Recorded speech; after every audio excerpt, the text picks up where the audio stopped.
35 degrés sous zéro. Voilà ce que... Pour vous présenter une émission spéciale consacrée aux 24 heures, une édition tout à fait exceptionnelle également de ces 24 heures de Francorchamps, notamment grâce au soleil, aux nombreux publics, aux animations et à la course. Une course qui malheureusement a été endeuillée par la mort d'un pilote.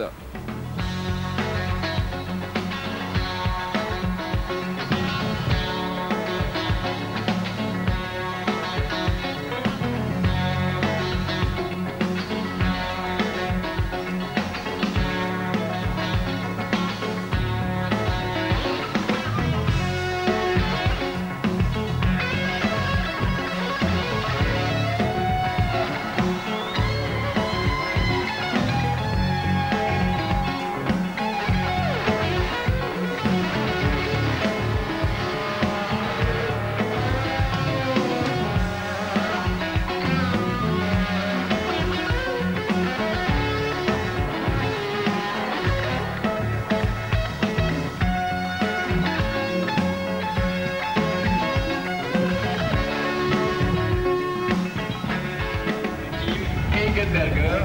5, 4, 3,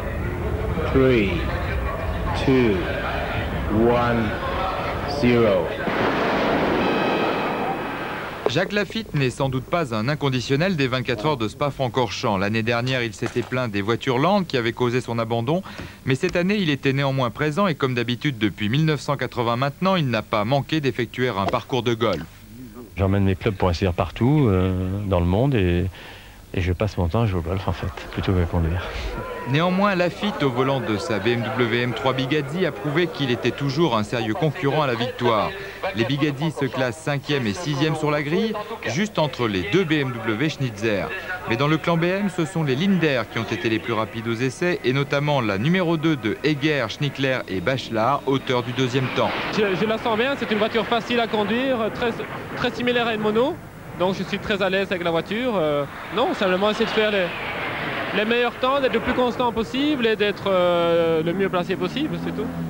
Face au BMW, devinez qui on retrouve. Les Ford, bien entendu, la numéro 3 de Loris de Sordi, Laos et Bornebusch, la numéro 5 de Semoulin, Tassin et Adams, et surtout la 1 et la 2 de l'écurie Egenberger, victorieuse l'an dernier. Parmi les pilotes, Eddie Yossen, qui compte déjà 16 participations à l'épreuve. Je pense, on a vu ça déjà les autres années, si on arrive à pousser les BM dans le dernier retranchement, qu'ils risquent de casser. Et je suis assez confiant que la Forte est assez solide pour tenir un rythme très élevé.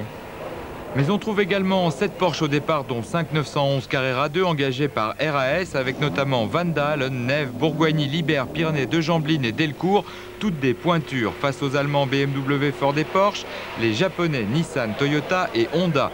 Nissan se lance dans la bagarre avec 3 Skyline Group N, Toyota aligne 3 Supra Turbo, Honda une seule Civic Group A préparée au Japon et équipée du moteur VTEC piloté par Kunchus et Fermin.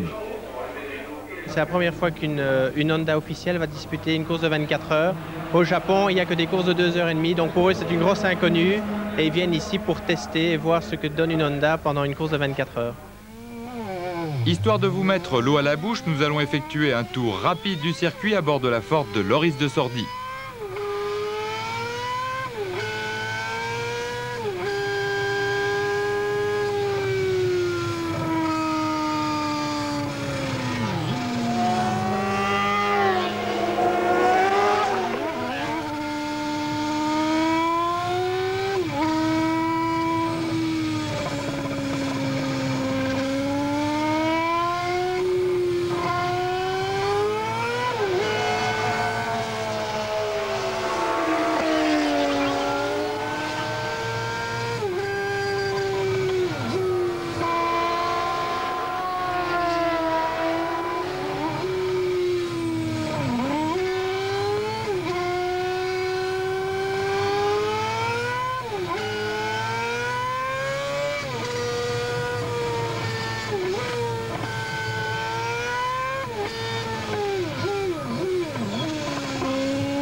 Pour ceux que la course ne passionne pas outre mesure ou qui n'ont pas encore l'âge requis pour piloter un bolide, les autotamponneuses restent un dérivatif de qualité au même titre que les mini-quads, à condition bien sûr d'avoir un papa qui veille au grain.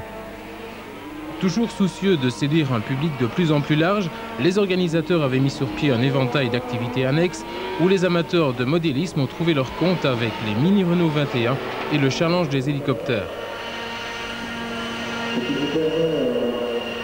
Toujours dans les airs, mais un peu plus haut cette fois, à 58 mètres d'altitude pour être précis, le Benji ou le saut à l'élastique toujours aussi décrié dans notre pays, ou encore le survol des Ardennes, plus calme et surtout moins onéreux en montgolfière.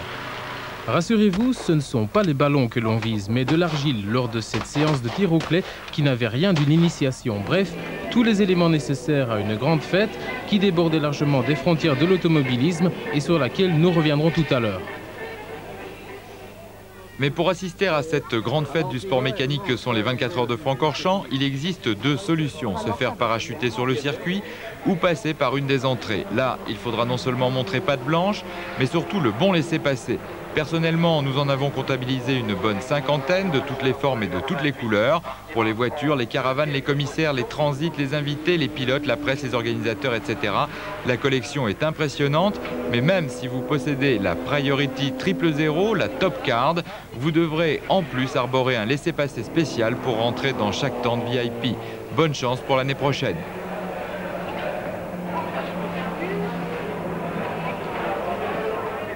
Samedi, 16h55, les dés sont jetés. La liste des équipages est maintenant définitive et chacun a pu pendant 2 jours d'essai apprécier le potentiel de ses adversaires. Au premier rang des favoris, on trouve le team Eggenberger, vainqueur de l'édition 89, dont les Sierra Cosworth prennent le meilleur départ, devant comme prévu l'armada des 6 BMW d'usine.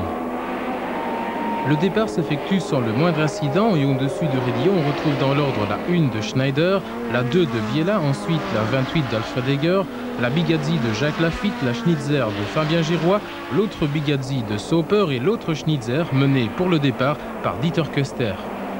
Les positions ne vont guère évoluer dans les premiers tours, mais dès le 3e quart d'heure, la Sierra numéro 1 va perdre de sa superbe. Il faut dire qu'il fait torride sur Francorchamps et que les moteurs des Ford connaissent des problèmes de refroidissement. Exit la 1 qui perd déjà 5 places. Tous les espoirs d'Eggenberger reposent sur les épaules de Frank Biella. Derrière, Steve Sauper mène la charge. Il emmène dans son sillage la 25 de Fabien Girois, ex-pilote de Formule 3000. Et à quelques secondes de là, un Jacques Lafitte déchaîné, l'écurie italienne Bigazzi ayant une belle revanche à prendre sur l'an dernier. Après 2 heures de course, la 24 de Dieter Köster et Marc Duhay est pointée en 5e position. Et après d'1 minute, la Sierra numéro 1, bientôt doublée par son compagnon d'écurie, la numéro 2. Pour Bernd Schneider, il est temps de se refaire une petite santé auprès de ses mécanos encore en plein rodage.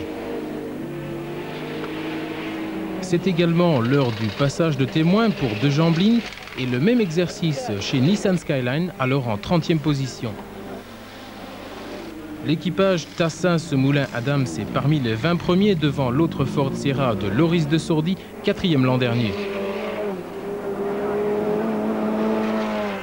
On retiendra encore le bon comportement de la Civic de Fermine préparée au Japon et dans les moins de 2 litres, la Golf de Plainevaux Cohen Winderex, constamment en bagarre roue dans roue avec l'Opel Kadett de Thierry Jamard et Haug. Et enfin, le premier abandon sérieux de la journée, la Porsche 944 pilotée par De Dayne, Mondron et De Radiguez, immobilisée sur rupture de carter d'huile. S'il existe une hiérarchie dans les cartes d'accès, elle se retrouve également au moment de passer à table. Pour le grand public, le choix reste traditionnel, frites, sandwich, hamburger, le fin du fin étant représenté par l'omelette dégustée à table avec des vrais couverts en plastique. Pour les mécaniciens, le repas se prend sur le pouce et surtout dans les stands en travaillant quand ça va mal ou à table sous la tente du camion si le travail est terminé. Le menu est souvent simple mais copieux, accompagné d'eau minérale ou de limonade. Si vous avez le privilège d'accéder au paddock, vous pouvez vous offrir un vrai repas sur une nappe blanche. La nourriture est soignée, le service et l'addition également, de 500 à 2000 francs belges par personne. Mais la plupart des privilégiés sont en fait invités dans une des nombreux stands VIP. L'infrastructure déployée par certains traiteurs est impressionnante. Camions frigorifiques, camionnettes pour les livraisons et bataillons de cuisiniers sont nécessaires à Patrick Farcy pour servir environ 2000 personnes à la même heure bien entendu. On est une cinquantaine, en comptant les cuisiniers, les étudiants, les garçons, les maîtres d'hôtel, les plongeurs qui travaillent toute la nuit, tout le week-end pour assurer un service super de qualité. Qu'est-ce que vous avez servi de bon alors? On a fait des buffets italiens, des buffets froids, des brunchs. On essaie d'un peu nourrir les teams un peu mieux que d'habitude. Enfin, on essaie de faire un effort avec une cuisine de campagne, quoi. On recense environ une vingtaine de loges ou de tentes VIP, certaines pouvant accueillir 200 à 300 personnes. La décoration, tout comme la nourriture, y sont de plus en plus soignées chaque année, mais le succès est grandissant et les VIP de plus en plus nombreux. Ces endroits privilégiés ne désemplissent pas pendant les 24 heures et c'est compréhensible lorsque l'on voit la qualité des buffets.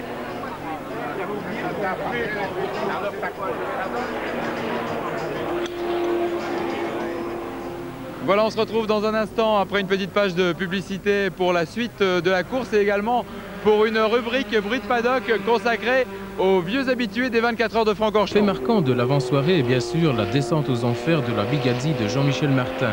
En tête de la course sur le coup de 20 h, il se retrouve en 10e position à 20 h 40 après avoir remplacé le moyeu arrière gauche. La Ford numéro 2 en a profité pour reprendre son bien. Elle espère tirer parti de la fraîcheur de la nuit pour accentuer son avance. L'Opel Kadett numéro 71 sortait de la route sans gravité et provoquait alors la première interruption de l'épreuve. La BMW Schnitzer de Marc Duet pointait alors le nez en seconde position devant Cecotto, la Sierra numéro 1 de Lindström bien revenu dans le parcours. Eric Bachelard était 5e et De Sourdy lui aussi en embuscade en 9e position et premier privé. Derrière, beau tir groupé des Porsche 911 entre la 10e et la 18e place. Et le début des ennuis pour la Toyota Supra de l'Anversois Philippe Verheulen, bien isolé au sein d'une écurie à 100% nippone.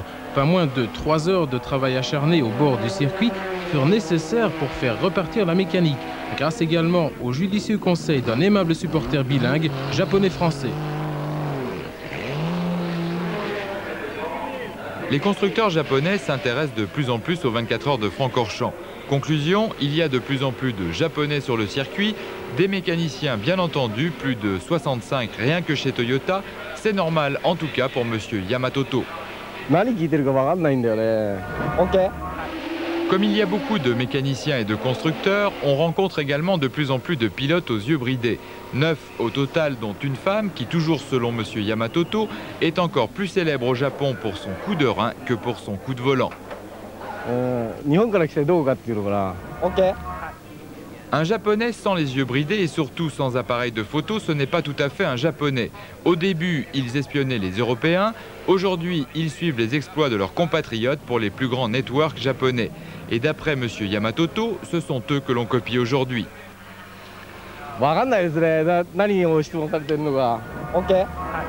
Tout est donc OK, sauf peut-être quand les Belges essayent de parler japonais. Un petit mot en japonais? Santé, c'est, je pense, c'est la seule chose qu'on sait puisqu'on trinque ensemble. Kampai. Kampai, ça veut dire santé en japonais. Après 5 heures de course, 62 voitures sur 64 au départ sont encore en piste. Comme prévu, le duel Ford-BMW est palpitant. Seule la BMW de Jean-Michel Martin est venue contester la suprématie de la Ford numéro 2 de Biella, H et Lindström. Les 4 premières places sont disputées par les 2 Ford Eggenberger et les 2 BMW Schnitzer. La Ford numéro 2 et les 2 Schnitzer sont toujours dans le même tour, environ 1 minute les sépare, alors que la numéro 1 d'Eddie Jossen compte déjà un tour de retard. Marc Duet, au volant de la Schnitzer numéro 24, prend la tête de la course. Quand il revient au stand, le ravitaillement, le changement de pilote et de pneus s'effectue en moins de 25 secondes.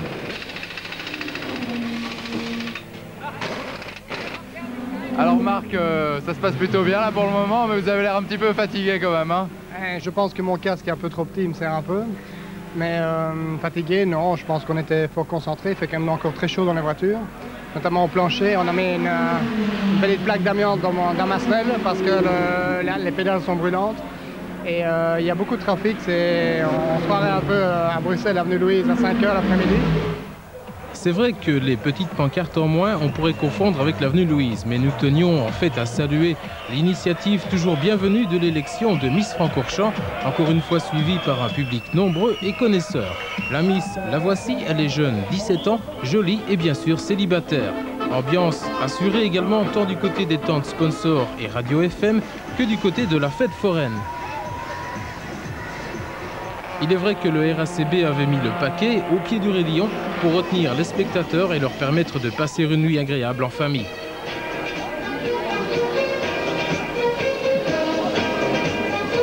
Allez, de plus en plus vite, de plus en plus fort, c'est vendredi, allez, on danse.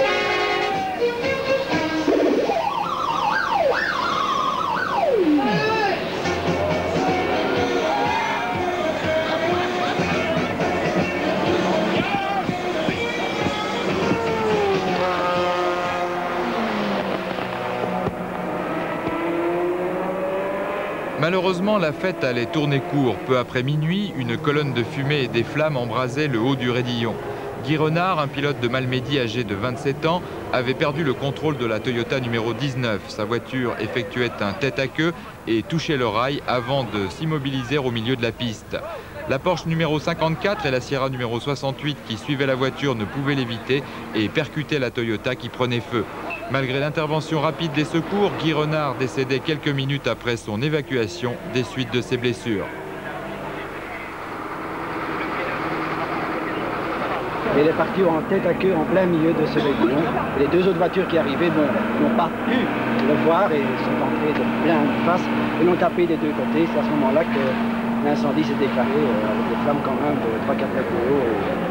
On fait le maximum, mais nous n'avons pas d'équipement spécialisé.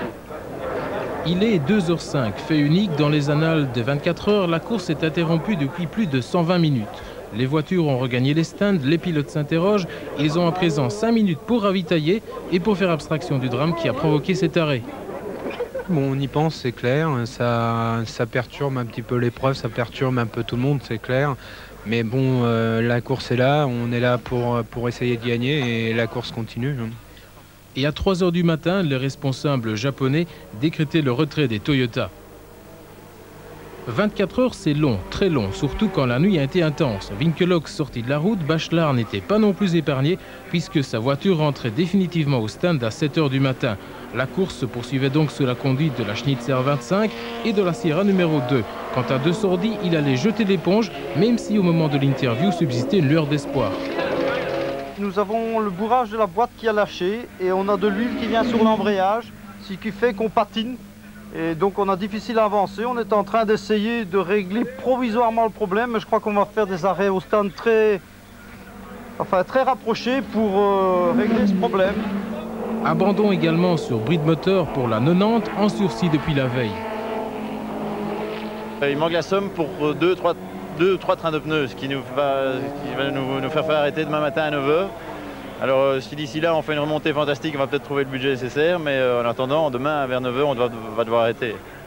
Ensuite, tout va basculer en tête en l'espace de 15 minutes. 11 h, la boîte de vitesse de la Sierra numéro 1 rend l'âme. 11 h 15, Biella rentre au stand, pare-brise éclaté, tenez-vous bien, par un panneau tendu à bout de bras par un mécano. Les Sierra perdaient ainsi leurs derniers espoirs d'un deuxième succès d'affilée. Autre grand battu du jour, l'écurie Linder, le véhicule de guerre étant même pénalisé de 3 tours pour avoir effectué un dépassement pendant la neutralisation de la course. Le pilote reprend la route, mais le cœur n'y est plus.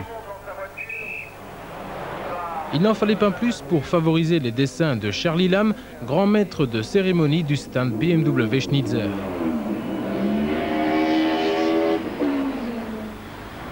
La popularité des 24 heures n'est plus à démontrer. Plus de 100 000 spectateurs se sont réunis sur les gradins cette année et un récent sondage organisé par le RACB révèle la très grande fidélité du public à cette épreuve.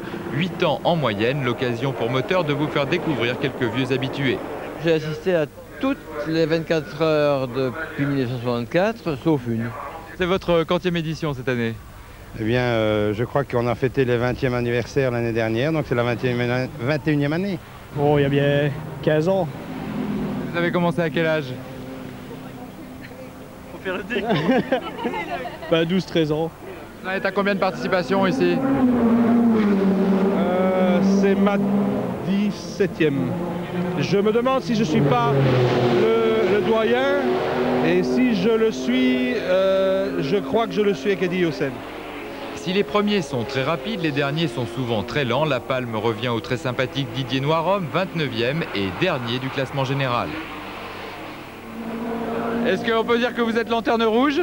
Tout à fait. Didier Noirom à la couleur rouge ce soir. La Coupe du Roi revient finalement à Peugeot qui se l'octroie grâce entre autres à Jean-Pierre Van de Hoer, 20e et première Peugeot. Oui, on se bat pour la Coupe du Roi pour l'instant. Je pense que ce serait vraiment un beau cadeau à Peugeot.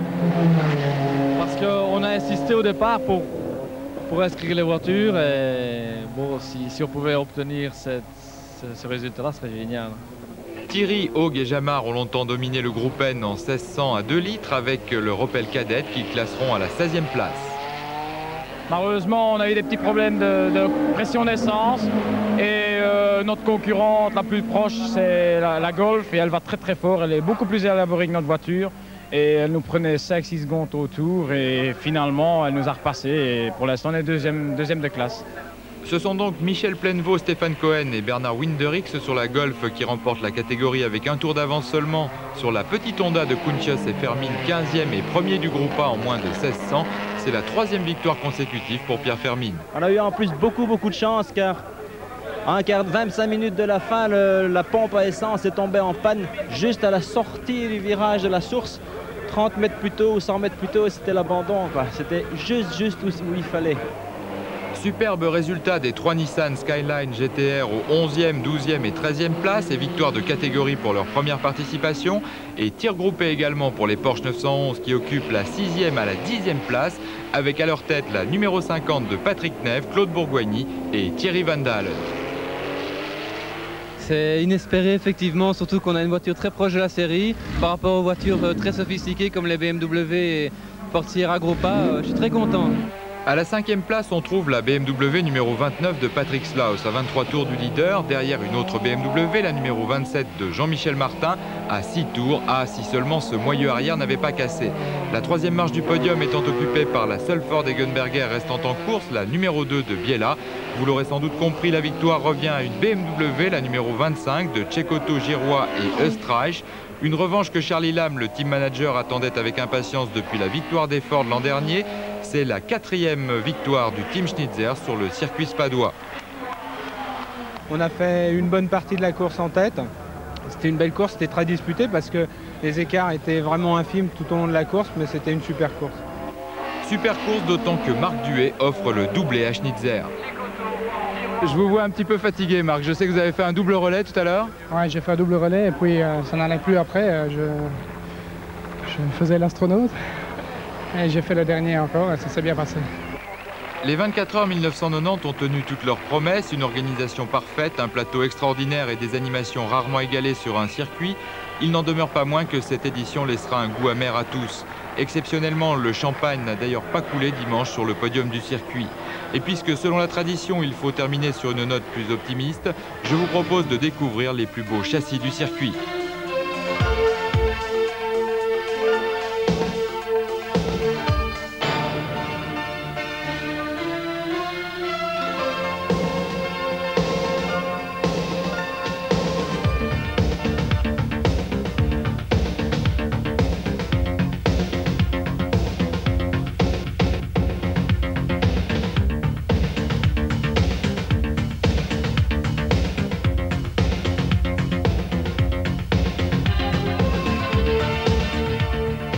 Voilà, c'est terminé pour les 24 heures de Francorchamps. On espère que nous retrouverons cette épreuve l'année prochaine. La semaine prochaine, par contre, nous vous présenterons la rediffusion d'une émission spéciale consacrée au Salon de l'Auto. Au revoir et à la semaine prochaine, je l'espère. Et bonnes vacances si vous êtes en vacances.